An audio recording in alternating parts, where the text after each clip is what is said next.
even though we may not be aware. They're what are called latent or implicit beliefs. So when did the first evidence of object fetishism first appear? Well, it's as far back as you can find evidence for mankind. So these are from the Paleolithic period. This is known as the Sorcerer, painted about 13,000 years ago. It's in the Trois Frères brothers, the Three Brothers caves in France. And it's a representation of a part man, part animal, probably a shaman. So at this time, they were aware of mythical beasts, and so they were representing them. This must have been the beginnings of early religion. Even much older, this is the Hollensteinstadel Throat. Try saying that after a pint of Guinness. A throat is actually part man, part animal. Again, a mythical beast. They were aware that there was supernatural things to be considered. It's about 9 inches tall, made of ivory, 32,000 years old. And certainly throughout this period, we have all these fertility objects. These are known as the Venus figurines, and they're found throughout the period 30,000 to 12,000 years ago. And presumably, because of the representation of the enlarged buttocks and breasts, they were probably used in some sort of fertility type of magic. So this kind of thinking has been around as far as we find evidence of the beginnings of civilization. Now, about 400 years ago, something changed. There was a zeitgeist, as we say. There was a real transition in civilization, certainly in Western Europe. We saw the beginning of the scientific revolution. Around the 16th and 17th century, people got together and they started to come up with a scientific method, to come up with theories and experiments, and try and understand them and validate them. They were coming up with a mechanistic notion of the world. This is the dawn of scientific reasoning.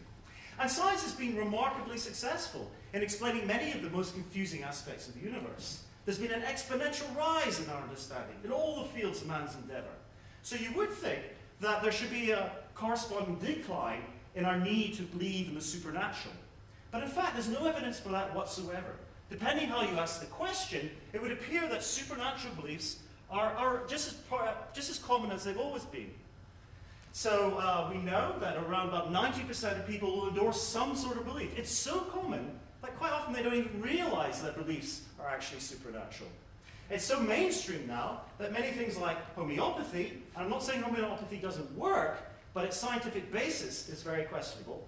It's so mainstream now you can get it on the NHS. And of course, every newspaper has horoscopes. So this kind of way of thinking is pervasive throughout modern society. So why is it that people just don't believe the scientists? When the scientists said, look, that's just hokum, you're being flaky in your thinking. Why do we have a real problem of getting people to abandon this way of thinking? Well, it's down to one person, and here he is. That's right. It's Dr. Evil. Scientists have got really bad press. We're not very good at communicating with the public. Scientific explanations seem hollow, cold. They just don't seem to resonate as true. We don't trust scientists. They're tinkering with our futures. All those technologies, cloning, nuclear fusion, all these things that worry us about the future of mankind, we see as being scientists being responsible for it. And certainly when we have these supernatural experiences that we've all had, and we've all experienced this idea of thinking about someone we haven't heard for a while, and then them suddenly calling you. Or all the stories we hear about people meeting up and they haven't seen each other for years. When we get a scientific explanation saying, look, that's just coincidence, it just doesn't feel true. It doesn't resonate with us. It doesn't emotionally feel right. So scientific explanations very rarely satisfy the people who have these experiences. So where does this way of thinking about this emotional way of trying to understand or interpret the world come from? Well, it comes from the brain, okay? Or more importantly, the mind, which is what the brain creates. And what I'm going to argue is that our brains are designed to try and understand the complexity of experience, to understand the world. And in doing so, it comes up with lots of solutions, but occasionally it makes woefully incorrect assumptions. And it's those woefully incorrect assumptions which form the basis of supernatural thinking. So, here's an illustration. Now this pattern, as you look at it, you'll see initially that there might be a star, and then it might appear to be a circle. It's alive, okay? It's moving. It's thriving with different configurations.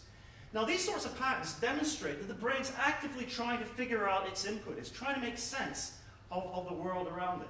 It can't really handle random events. If I was to take a handful of coffee beans and just scatter them on the floor, you would instantly see patterns. You can't help yourself doing it. Your brain is designed to configure, to see connections all the time. And it's this process